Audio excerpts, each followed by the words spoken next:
Hey folks, Spencer here with your Sunday Stroll. It's a special one, actually.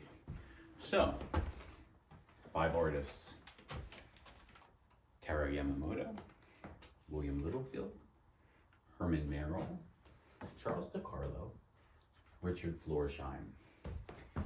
What do they have in common? Thank you for your service. They all were active during World War II.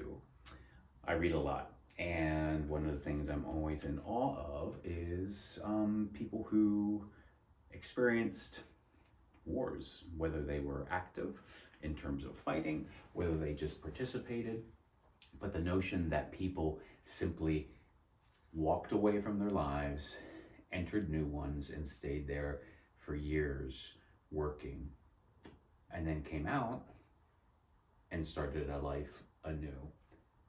Quite a few of these just went right into art. So let's just talk about them a little bit.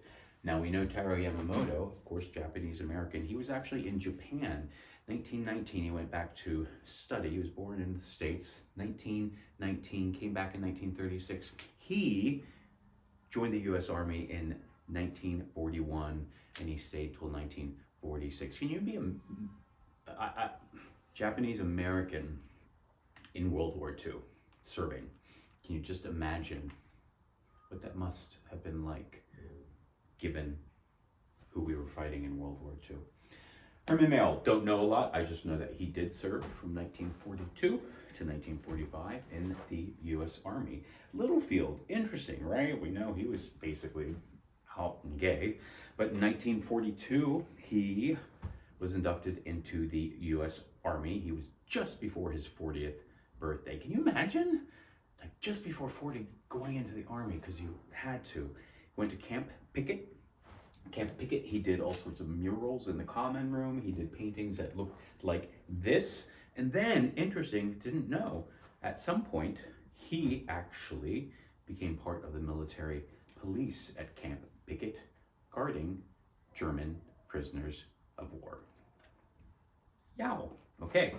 Charles DiCarlo. Charles and his brother Victor DiCarlo both served in the Army, 1940 to 46. And DiCarlo Charles was stateside while Victor was actually in the Pacific. They both then used the GI Bill and went right into art, National Academy of Design, and the Art Student League. Taro also immediately went and studied art.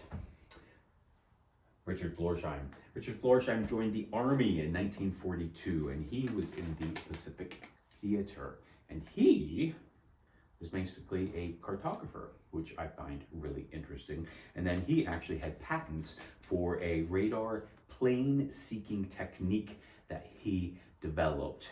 Again, I always find it amazing. People's art, their writing, their whatever creative outlet comes from experience. Experiences don't define us, but they do make us who we are. And all of these gentlemen were a part of the service back then. And given that we just had Veterans Day, I thought that would be nice to honor them. So that's your scoop for the week. Have a great day.